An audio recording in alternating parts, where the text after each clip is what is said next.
നിങ്ങൾക്കും ദൈവം വെച്ചിരിക്കുന്നത് എന്താണെന്ന് നമുക്കറിയില്ല. ഇപ്പോൾ എല്ലാവരും ഒന്നിച്ചുണ്ടെങ്കിൽ പറഞ്ഞു ഒരു കുറച്ച് കാലം കൂടെ കഴിയുമ്പോൾ നിങ്ങളുടെ പഠിത്തമെല്ലാം കഴിഞ്ഞ് നിങ്ങൾ എല്ലാവരും പല സ്ഥലങ്ങളിലാവും. അപ്പോൾ എവിടെ പോയാലും ഇപ്പം നിങ്ങളുടെ പ്രതിജ്ഞ പോലെ തന്നെ മനസ്സ് നന്നാവേണ്ടത് നിങ്ങൾ ഏറ്റുപറയുന്നത് അത് എന്നും നിങ്ങളുടെ കൂടെ ഉണ്ടായിരിക്കണം. കാരണം നമുക്ക് എന്ത് ജാതി മത രാഷ്ട്രീയമായിട്ട് എല്ലാവരും തമ്മിൽ ചതി ഇങ്ങനെയുള്ള രീതിയിലൂടെയാണ് നമ്മുടെ കാലം കഴിഞ്ഞു പോകുന്നത്. പക്ഷേ ഒരു കോവിഡ് അല്ലെങ്കിൽ പ്രളയമൊക്കെ ഉണ്ടായിരുന്ന കാലത്ത് നിങ്ങളൊന്ന് ചിന്തിച്ചു നോക്കി എത്ര പേര് എന്തൊക്കെ എത്ര മുതലുണ്ട് അല്ലെങ്കിൽ എത്ര ഉന്നത പദവിയിലാണെങ്കിലും എല്ലാവരും ഒന്നിച്ചിരുന്നൊരു കാലമാണത്. അരുവിത്തുറ ലയൺസ് ക്ലബ്ബ് ഭാരവാഹികളും ആ കൂട്ടായ്മയും വളരെ സന്തോഷമുണ്ട്. ഇങ്ങനെയൊരു സ്നേഹസംഗമം ഞങ്ങളുടെ സ്കൂളിലെ കുട്ടികൾക്കായി തയ്യാറാക്കിയെടുത്തത്. ഇവിടെ എത്തിച്ചേർന്നിരിക്കുന്ന പ്രിയപ്പെട്ട പിൻസി ജോമി മാഡത്തിനെ ഞാൻ ഈ പരിപാടിയുടെ ഉദ്ഘാടനത്തിനായി ക്ഷണിച്ചു കൊടുക്കുന്നു. നമ്മുടെ എല്ലാവരുടെയും പ്രിയപ്പെട്ട മനോജ് സാർ.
അവസാനത്തെ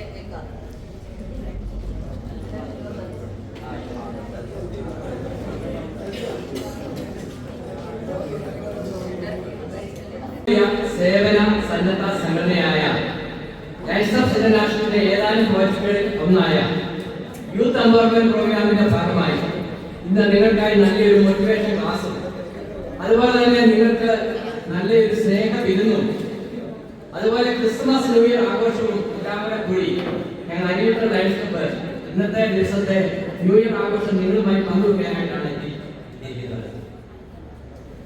ഏറെ സന്തോഷമുണ്ട്. ഈരാറ്റുപേട്ട ഗവൺമെന്റ് ഹയർ സെക്കൻഡറി സ്കൂളിൽ മനോജ് സാറിന്റെ നേതൃത്വത്തിൽ പല പ്രാവശ്യം ഞങ്ങൾ വരുവാനായിട്ട് സാധിച്ചു. ഞാൻ നിങ്ങളോട് ആദ്യം തന്നെ പറയുന്നത് ഞാൻ ഏതാണ്ട് ഈ വർഷം തന്നെ ഏതാണ്ട് 3-4 NSS ക്യാമ്പുകളിൽ പങ്കെടുത്തു. കഴിഞ്ഞ 4 വർഷമായി എല്ലാ വർഷവും NSS ക്യാമ്പുകളിൽ അൽഫോൺസ കോളേജിന്റെയും പാല സെന്റ് മേരീസ് ഹയർ സെക്കൻഡറിയുടെ ഒക്കെ പ്രോഗ്രാമിൽ പങ്കെടുത്തു. അപ്പൊ ഞാൻ ഈ പ്രോഗ്രാമിൽ പങ്കെടുത്ത തുടർന്നും ഒരു ഗവൺമെന്റ് ഹയർ സെക്കൻഡറി സ്കൂളിന്റെ പ്രിൻസിപ്പൾ ഫുൾ ടൈം ക്യാമ്പിൽ ഉണ്ടായിരിക്കുക എന്നുള്ളത് ഞാൻ ആദ്യമായി കാണുന്നതാണ്. തീർച്ചയായും നിങ്ങൾ ആദ്യം തന്നെ നല്ലൊരു കൈയ്യടി നിങ്ങളുടെ പ്രിൻസിപ്പളിന് കൊടുക്കണം. ഇങ്ങനെയുള്ള ഇപ്പൊ ടീനേജ് ഒക്കെ പറയുന്നത് പഴയ ആളുകളൊന്നും ടീനേജ് ഇല്ല. എന്താ കാര്യം?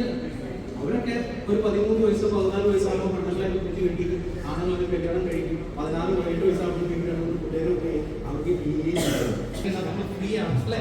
ഫ്രീ ബേൺ ആണ്. തലമുടി സ്റ്റേ ചെയ്യണമെങ്കിൽ സ്റ്റേ ചെയ്യാം, ലിപ്സ്റ്റിക് ഇടണമെങ്കിൽ ലിപ്സ്റ്റിക് ഇടാം, ഒരു കുഴപ്പമില്ല. നമ്മൾ ഫ്രീ ആയിട്ട് നടക്കാം. ഇത്രയൊക്കെ ചെയ്യാം. അവിടെ ചെറിയ പൈസ കിട്ടും. പിന്നെ നമുക്ക് ആ ബാധ്യതകളൊന്നുമില്ല. അതുകൊണ്ട് ഏറ്റവും നല്ലത് ഈ ടീനേജ് കാലമാണ്. പിന്നെ കുറച്ച് കഴിയുമ്പോഴത്തേക്കും പിന്നെ ഭയങ്കര ബാധ്യത പ്രാരാബ്ദങ്ങളൊക്കെ ആയി.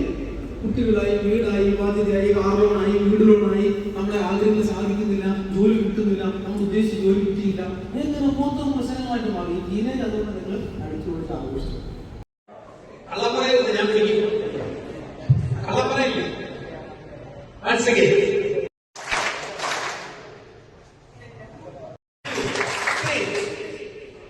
NSS Power Club go!